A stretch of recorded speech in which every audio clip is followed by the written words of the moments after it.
listening to the Millennials Choice Show, Canada's most trusted podcast on all things real estate, finance, and entrepreneurship. Here's your host, Matthew Ablakan. Hey everybody, thanks for joining us today. We got a really special episode. My guest today is very near and dear to my heart.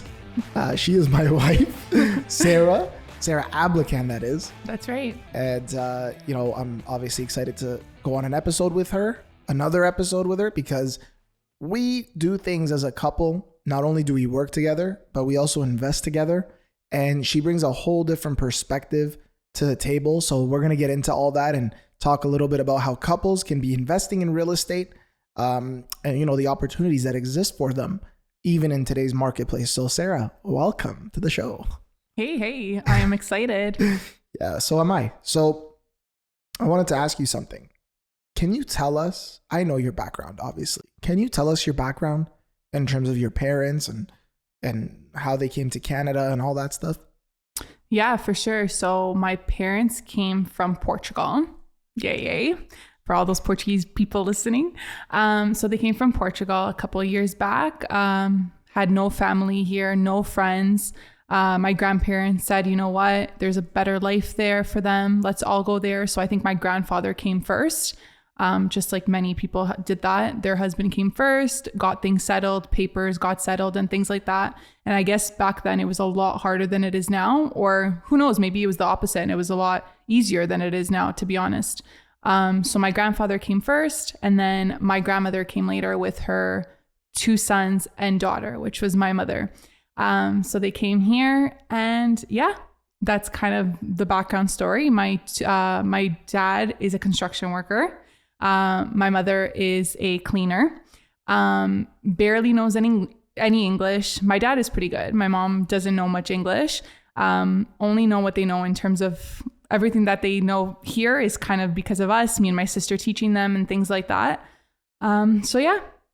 They met here, your parents, right? They did meet here. Yeah. They met here a few years later after they came from Portugal. My dad actually went to Vancouver first.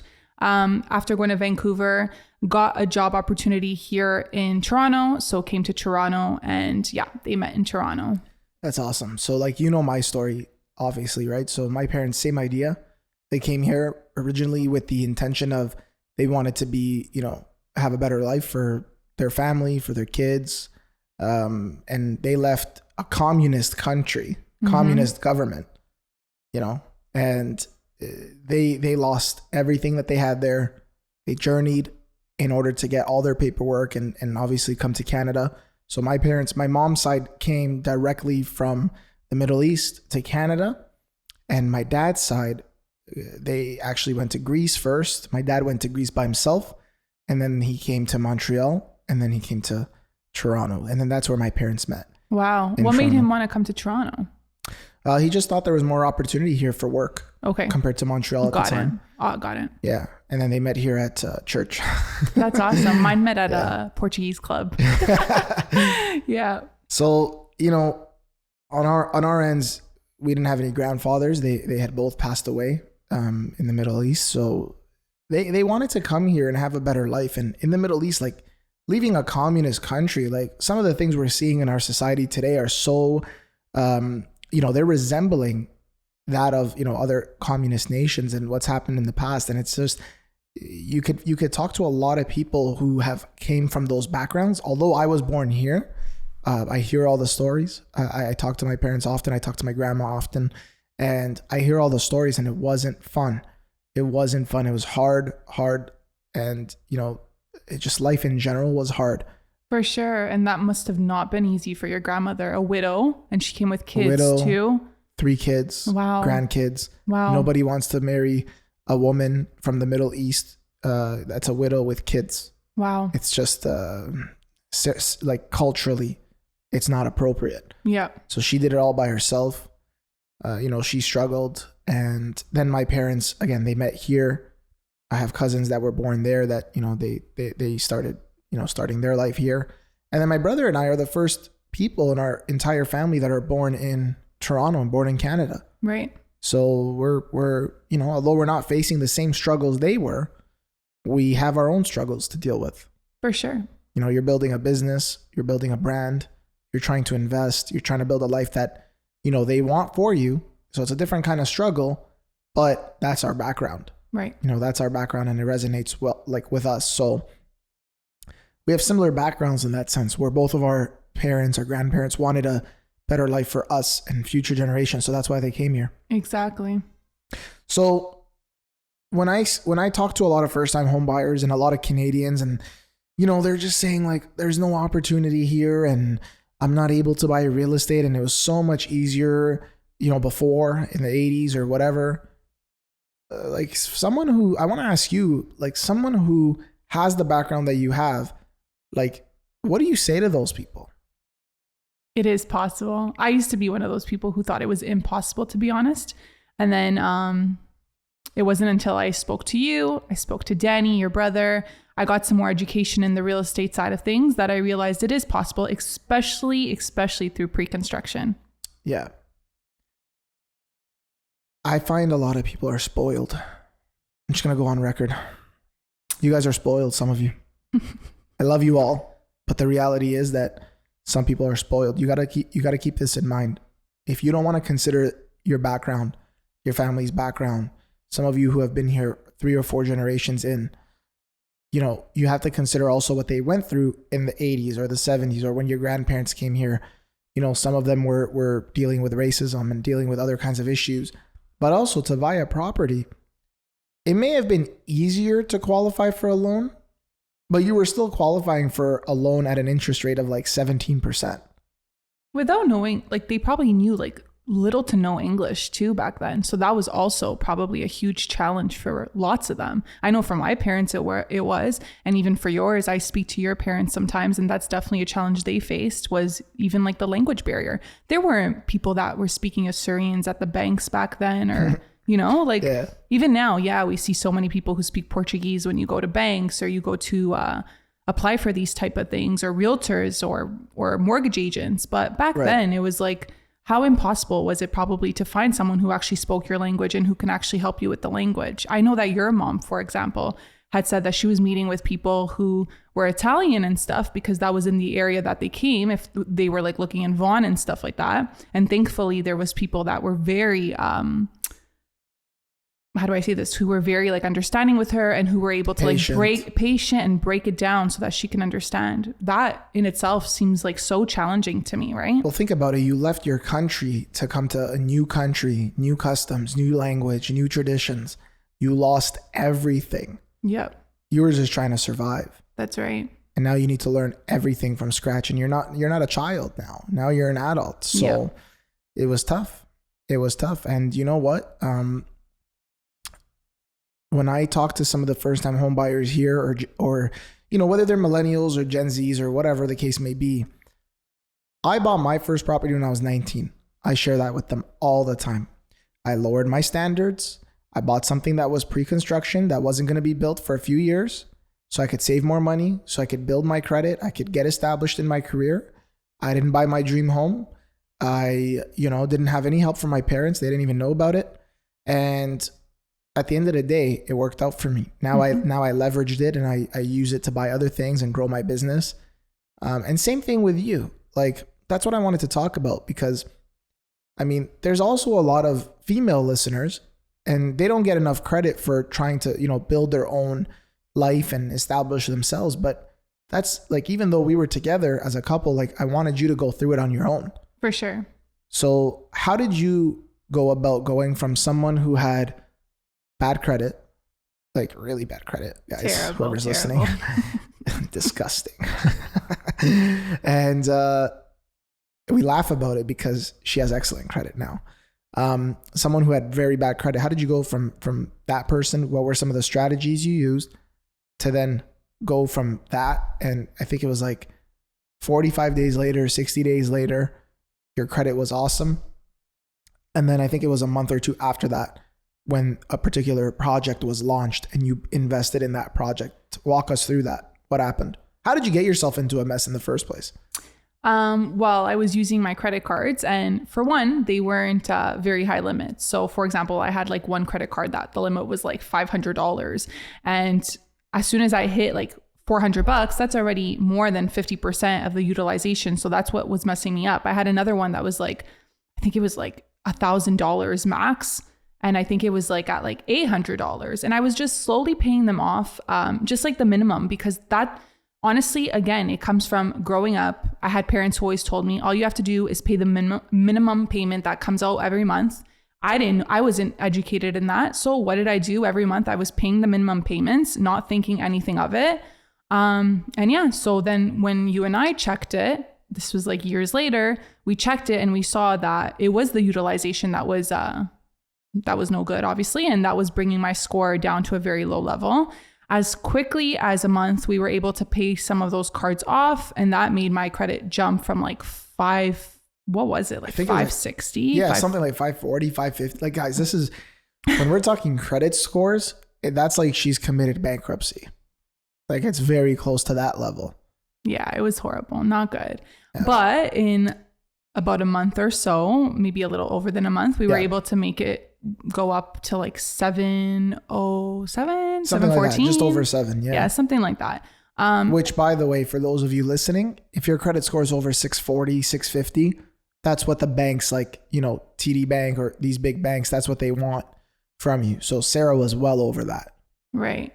Yeah. So as soon as we did that, we were looking at some investments that came up and what would be a good opportunity. And that's when we jumped at the Vaughan opportunity that came up, the Abeja condos right beside Vaughan Mills Mall.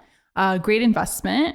It was something that you and I were looking at. We've been talking to clients about, reputable builder.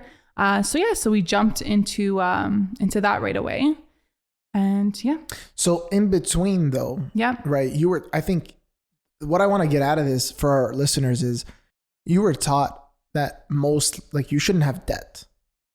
Yes, 100%. And even the whole idea of me even jumping into an opportunity, like buying my first property. Yeah, it was frowned upon. Oh my gosh. Yeah. Yes. Like, okay, cool. You fixed your credit. Now just keep saving.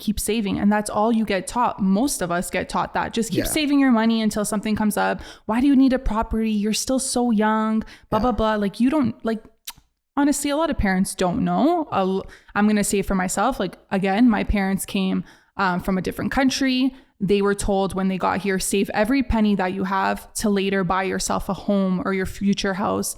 Nothing about investing and things like that. Only now do my parents know about that because of us, thank God. And yeah. Yeah. And the reason why I wanted to talk about the debt thing is because we had a product at the time with one of the big banks, and we helped out many, many of our clients where they could get an unsecured line of credit.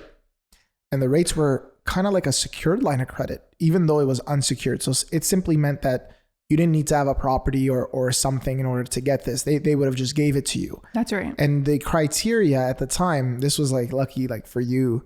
And it was a blessing, not only for you, but for so many clients. It was pre-COVID. That's right. It was just like a month before COVID, like maybe a month or two. Would it have happened like even a month later? We probably wouldn't have been able to get it, right? You wouldn't have got it because what happened was, as long as your credit score was over 700, that's right, they were willing to give it to you without like verifying income or anything like that. Nothing. So sometimes you get those products. Yeah. And it was like a $50,000 line of credit. That's right. A lot of money. Yeah. A lot of money. And, the thing was, we boosted your credit. You qualified for this line of credit now.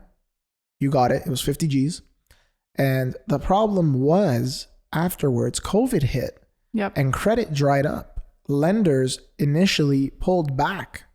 They pulled back from, financing any deals because the market became so risky. So the criteria to get this line of credit changed. Now they were only giving it to people that they verified their income, they verified their business. Everything. And everything had to be triple A. So we helped out a lot of people get it. I got it for myself. My family got it. But then, they stopped. It came to a stop. So the reason why I wanted to talk about that is because you got the line of credit. So while you're working, while you're helping clients, while you're helping us, you're working, you're making money. And now you don't have to worry about saving enough to buy something. Exactly. And that's important because a lot of people talk to us and they say, I want to save, I'm going to hold off, I'm going to save. Well, you cannot save faster than inflation. 100%. 100%. If you're earning 50 G's at your job, $50,000 a year salary, you're probably going to pay about 15 grand in taxes. You're left with 35. That's about 3 grand a month. Yep. You got to live. Right? Mm-hmm. So you got car expenses, you got groceries, you got whatever else you got, student loans. It's very hard to save. So rather, you took the line of credit, found an opportunity, you bought it, and then you provided the builder with the checks. Exactly. Those deposit checks, Yep. right? And they all came from your line of credit. That's right. So someone might be listening and saying, well, that's all nice and stuff, but she has to pay back her line of credit. Right. So which I have been. So what do you tell them? Honestly, whenever I get paid, if it's every 2 weeks or whatever I get a check, I just make sure that I'm putting money towards my line of credit. So versus going in and paying that minimum payment, you go in and just throw a couple of $100 in there. So you're slowly paying it down.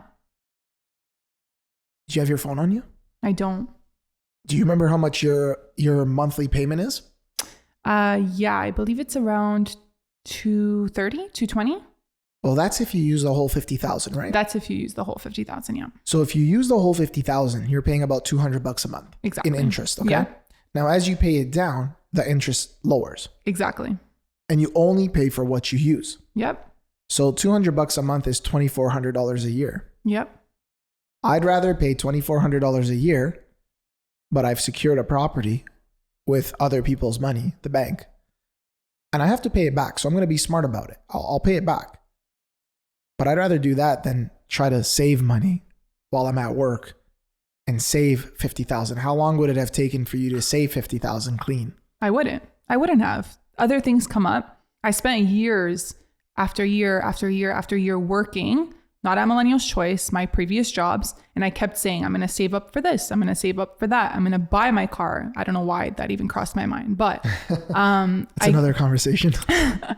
But, the moral of the story is, there's only so much you can save. There's life happens, things come up. Everything is expensive. So yeah, I would have never been able to save that. If I did, it would have taken a long time. And then you would have missed out on the opportunities. 100%. Like that project that you purchased that. Yep. It's almost been 1 year, but just a few months after. Yep. The project was worth more than 50 grand. That's right. On its own. That's right. Now Yep. You didn't need a mortgage. No. And that's the beauty of pre-construction. For those who don't know, most of the time you don't need a mortgage up front because you actually don't need a mortgage until closing, correct? That's right. Yeah. You also didn't need the full down payment. No. So you got the line of credit for 50 grand, but you didn't have to give them the 50 grand up front. No, I did not.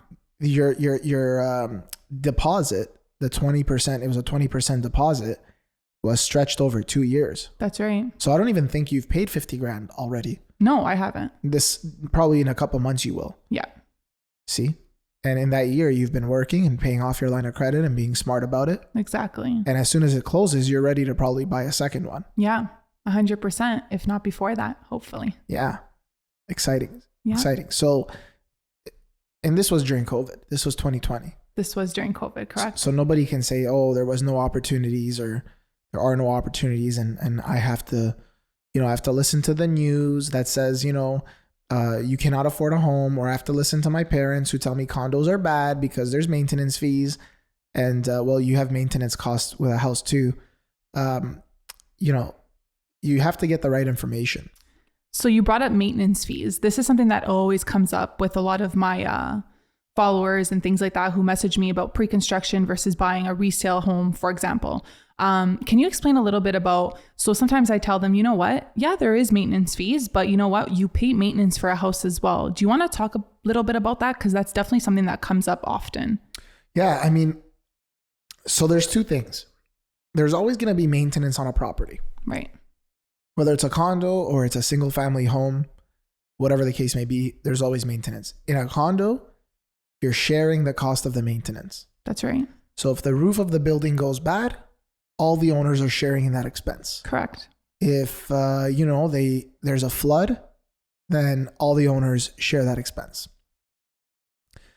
In a house, if there's a flood or if the roof goes bad and you have to change it, which you will eventually, you have to pay for it as an individual owner. 100%.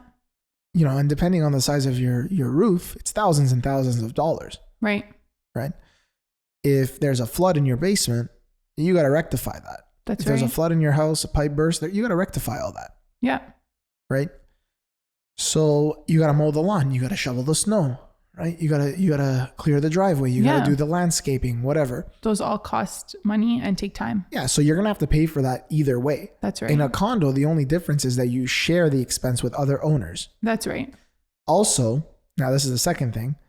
Also, if you're buying a condo, you're also buying a lifestyle. So let me give you an example. We have a condo in Toronto that has an Olympic-size infinity pool. We've used it a few times. It's so nice. Yeah. Too bad it's closed. Yeah. So they have a full-size gym. They have a couple-acre park. That's right. The park where you could walk around. You could take your dog out. It's gorgeous. Yeah. It's gorgeous. There's a kids playground. There's all kinds of things. Rooftop garden. There's a rooftop patio, Sauna. garden. There's a sauna. There's barbecue areas. There's a party room. Gym. I don't know if you mentioned that. Gym we mentioned. There's a games room. That's right. With billiards. We've used it. It's a legitimate party room, dining room. There's 24-hour concierge. Mm-hmm. There's a parcel room where they keep all your Amazon packages and things like that. So that's a lifestyle choice. Yep. Right? Some people want that. Yep. Now, in addition to all the amenities, they're always cleaning. If the roof goes bad, it's covered. If there's a flood, it's covered. Right? So you pay into that. Yep. If you're buying any property as an investment, whether it's single family or condo, you can expense all your maintenance. Right. The difference is, so you expense it against the rental income that you get. The difference is you have to do it yourself in a single family home. That's right. That's right. And how much would it cost you? How much does it cost you to go to a gym? The gym that's inside the condos, they're nice gyms. Yeah. They're legit gyms. So you're paying at least a $60, $70 a month just membership to have a gym somewhere else. I was just going to say, you're lucky if you find a membership that much nowadays. Yeah. And then you have, the other things is you don't have a 4-acre park or 2-acre park. You don't have a rooftop patio with all those, trees and landscaping and the furniture and the barbecues. You might have your backyard. Yeah. You also don't have an infinity pool. What is a regular pool if you're able to even get one now?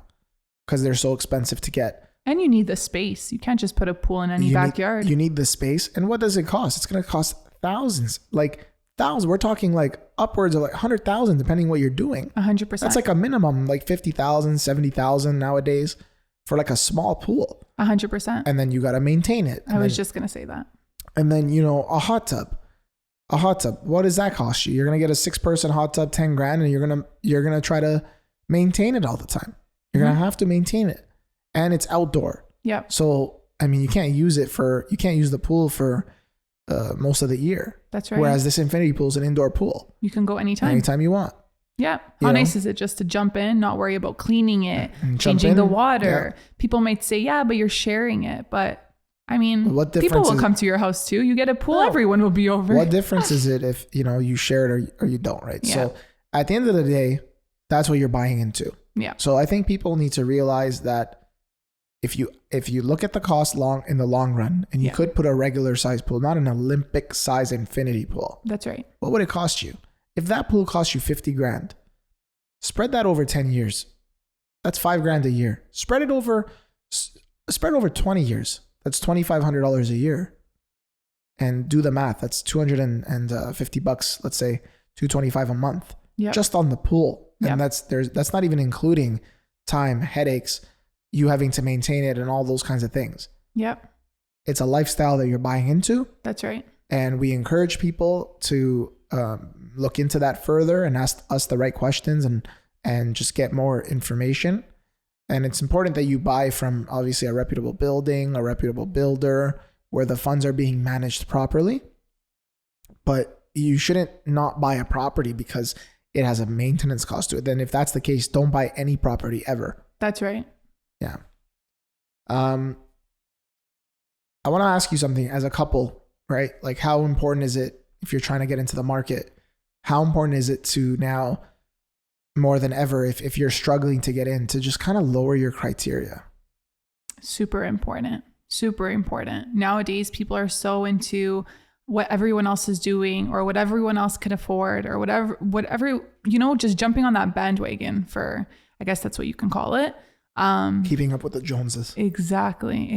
It's so important to be on the same page and just work with what you have, and you can just work towards something bigger, but it doesn't have to be right now. It'll take some time. You can do better things for the time being. Just like us, we're in a condo. We don't have children yet. Even if we do, we can make it work. And yeah, we could just keep working, keep grinding until we do have to move out to something bigger. Yeah. Now, it was a pretty easy conversation with us. Yeah. We had to lay out a game plan and not just go with the flow. Like, we had to talk about it and communicate 100%. Lay out a game plan. But what advice would you give to, like, the wife or even the husband that's like, hey, I want my dream home and I want it now. Right. Most of those people, when they say that, it's because why do they say that? Why do you think they say that? It's probably because, I want to show to my girlfriends, like, look at the house I got, or look at the house that my husband got me, or things like that, or vice versa. Look at the house that my wife was able to afford for us, or whatever.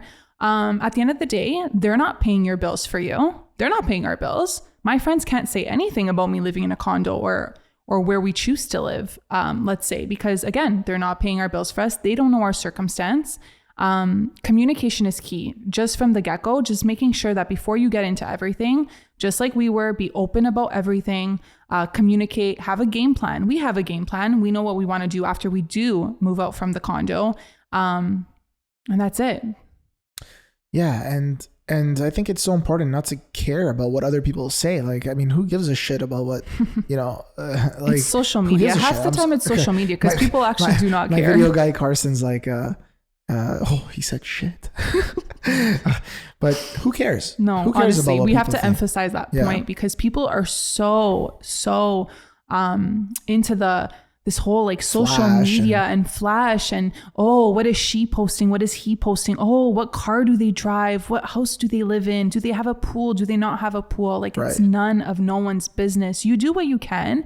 And if you have a goal, if you have a plan set in stone with your husband, your wife, vice versa, your partner, that's it. That's all that matters. It's you guys. Again, they're not paying your bills for you. Don't worry about what people are thinking, what they're not thinking, because people will talk no matter what. Even if you move into that mansion, even if you get that car, people will talk. Then they'll say, oh, look, they went to go spend money on this when they don't even have children yet. We see it. We hear it all the time. We hear it all the time. And the important thing is, like, we deal with all the same pressures that everybody deals with. Problems are not unique to one person. We all got our problems. We all got our struggles and things like that. And, even now, like, our parents, like, they're like, oh yeah, the condo's only temporary, like for a year or whatever. And it's like, well, like, we have other plans. Like, we do. Yeah. At the end of the day, like, you guys aren't paying for it. And if we're in a position one day where we're fortunate enough to help them, we will, but they're not paying for it. So we got to do what's best for us. And, and you're going to make mistakes. 100%. We've made 100%. mistakes. I make mistakes I make mistakes every day, not almost every day. I make mistakes. Yeah. Likewise. And you have to be okay with making those mistakes. Yeah. And you learn from them. The important thing is you learn from them. 100%. But you need to be on the same page, guys. 100%. That's like our biggest advice, I think, to all couples. Yeah. Yeah. Cause at the end of the day, I think now it's like more than 50% of all couples divorce within the first 6 months of being married. Yeah. So sad. Yeah. And probably because there was that lack of communication. Obviously not every couple. Sometimes they go through issues and problems, and obviously that's what causes it. But if you talk to a lot of couples who have gotten divorces, who have separated and are no longer with their partner, it's because, we weren't on the same page. It's like, why didn't you guys figure this out before you tied the knot, before you moved into that house, before you got that house together, Yeah, well, I think I read a stat the other day that the divorce happens most of the time because of money issues. It's not even about like I can see being that. unfaithful. It's Yeah, like that I might can be see the that. second thing, but I think I'm confident the first thing was about money issues. Yeah. So, I mean, you want to make sure you guys are on the same page about that. 100%. Just like us, had you only found out about my credit issues and my credit history and what had happened now, how would you feel as my husband knowing that you got into this relationship, gotten into this marriage that we now started? How would you feel as a husband that not only did I lie to you, I kept that from you? Yeah, I mean, when you told me, I was like, I can't believe we went this long without even talking about this. But it was kind of like, I also felt responsible that we never talked about it. Right. Like, you know, I never even had that conversation about it with you. Yeah. To see where you needed help. Well, here's the thing. Yeah. I wasn't, how do I explain this? I was never bad with money. It wasn't about me having like spending issues or things like that. It was the fact that I was only making those minimum payments and I wasn't, taking into account how important it was to actually get those payments lower. Yeah. And I had no idea what the utilization meant. Like I said, like to my own knowledge, I didn't know anything about that. To me, I had a couple of credit cards. I used them here and there. And yeah, I was paying them off every month, $15, $20. And that was it. And I thought I was a happy little camper until we obviously searched it up and pulled it up and saw how it was. Yeah, I think what would have been a bigger issue is in the middle of all that, you were trying to figure it out on your own, and you went to a company that we're not going to name them, but they're very bad Super companies. bad. They're not regulated. They're bad because if you get involved with them, you get a loan from them. You're going to get a loan and you're going to be stuck in that loan for years and years to come. They're not regulated. Yeah, no, 100%. They're not regulated. So when you see one of these loan companies, quick approval loan companies, there's a lot of fine print, and we never direct our clients to there, obviously, but you know, you were doing that. You were thinking of doing that. So I think the problem would have been for me is if I found out about that later and you went ahead with it without me like knowing, and you just went ahead with them because you were talking to them. Yeah. Because a friend told you to go see them. Yeah, exactly. Someone had told me, you know what? That's an easy fix. All you have to do is pay out your credit card. So here I thought like I was smart. Someone told me about this company. She told me how quick it was for them to just give her a few $1,000. No questions asked. Only needed to know like what kind of income you were making. And that is it. It was simple as that. And I thought I'd go and give it a try. So thank God that I did not do that. Before I did that, I spoke to you and you told me hands down, we are not doing it that way. You are better off borrowing money from someone. Hell no. Heck no. I would have been paying that. I would have been paying that for life, literally. Well, you would have missed out on the opportunity with the line of credit. You would have missed out with the opportunity of the condo. You would have just missed out. So, I mean, I think if I had found out about that afterwards, it would have upset me because I would have said, why didn't you just ask me for advice? Yeah. In that sense. So yeah, I mean, those things are so important to just have those conversations and figure it out. You know what I mean? Absolutely. Yeah. So when do you want, we've been in this condo now, you know, for a couple months. Yeah. You know, when would you, it's a 1-bedroom and a den, almost 800 square feet. It's a big one. When would you want to be out of there? And at least maybe if you're not into your dream home, but you're in a house. A 3-bedroom home. Never. It's funny because I was saying this to my friend the other day. I was like, if I have to get 2 pairs of bunk beds in there so we can fit 4 children in there, we will. That's how much I love it. Honestly. So why didn't you tell me this earlier? I did tell you this. Obviously, I want to do it when we are comfortable to do it. A good opportunity comes up. You tell me, hey, Sarah, we're going to jump on this because now is the time. And it's not because you're the boss, your way works. It's, better. I am the boss. It's because I'm the boss. You know better than me when it comes to real estate and these things. So I want you to be aware of those things. And so it's a decision we're both going to make. 100%. But what I'm asking is like, you know, would you be comfortable with 2 kids there? Would Absolutely. you be comfortable with 4 kids there? Like how many kids would you be comfortable with? Like when would you say, okay, enough is enough. We need to leave. Right. Yeah. So right now, so people can get a more visualization of what we're talking about. So we have a 1-bed, 1-den condo, gorgeous walk-in closet, beautiful open concept laundry. It's stunning. So anyways, we will more than likely be able to do 2 children in there just because the den is so nice and big. We could definitely fit a crib in there. we are planning to have children not too far of age. So we will make it work. We'll be able to have a baby in the den. We'll be able to have a baby that's sleeping in our room. I would say at least, I don't know, I would say like 3 to 4 years. How about you? I think that sounds like a little ideal. I mean, if we were out of there earlier, fine. Yeah, but that makes sense. Yeah. That makes sense. Yeah. Good. So what do you want to leave these couples with? What would you say to them that right now there's someone who's struggling, they're living at home, they're about to get married, they have no idea, like what to buy or how they're going to be able to buy their dream home. Right. It's out of reach. It seems out of reach. Yeah. What advice would you give them?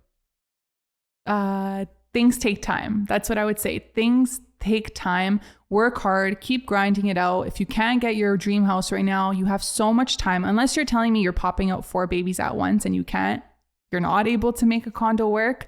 Don't worry about what others are doing. Just keep that in mind. People don't care about what you're doing. They're going to talk regardless if you're in a condo, regardless if you're in a house, regardless if you're in a mansion. Just do what you can do and what's good for you and your partner and your family, because that's what's most important. And don't worry about the trends. Don't worry about what's out there in social media. They get paid to do those things. Those are ads. They literally get paid to do those things. They want to attract people like you to look at them and say, shoot, what am I doing with my life? I don't live that life. I don't drive that car. It's all a part of the game. So just keep focusing on what you're doing. Keep working hard and you'll get there. Eventually you will get there. If you're being lazy and you're not doing anything about it, that's one thing. But if you are grinding and you are fully into it and you guys are both working your bums off so you can get what you want, it will happen. Just like Matt and I, we talk about it often. Again, communication is key. And that's all I can say. Yeah. And the one thing I would leave everybody with is, focus on being more real than, be super real than superficial. That's right. Like, at the end of the day, there's a lot of smoking mirrors online. Mm-hmm. There's a lot of people pretending to be somebody they're not. There's some people that pretend to be rich and wealthy, but they can't even rub 2 pennies together. That's right. And if you need help, there's people out there that can help you. We have a full team that can help you. But ask the right questions. Don't let what your parents taught you or what your friends taught you and what you didn't know get in the way. Like I'm constantly learning from things that's like, even like 6 months ago, I wish I knew this. That's right. And I would have had this opportunity like happen. That's right. I was talking to you about this like yesterday. Yeah, we're constantly learning and making mistakes. It's normal. So I wish we had people teaching us these kinds of things. And at the end of the day, we're still very young. We still have a life ahead, hopefully. And we can learn from those mistakes. But just don't be living the same way you've been living this whole time. Like make a change, like shift your mindset to a way that, now helps you and your family create wealth. And like when we were sharing our stories earlier, we were by no means poor. Like we were not rich, but we weren't poor. That's right. Like our parents gave us a comfortable life. Like we never had to, we always had a roof over our heads. Food on the table. That's right. Our parents spent time with us. Yeah. We had that. Yeah. And we're super grateful for it. So many of you might be in similar positions, but now think the big picture, think your family, create wealth, the generations to come. You have it. You should have it. Ideally, we should have it easier than our parents did. Yeah. God willing. Yeah. But you got to build on that foundation that they've created for you. That's right. And sometimes that means you make compromises.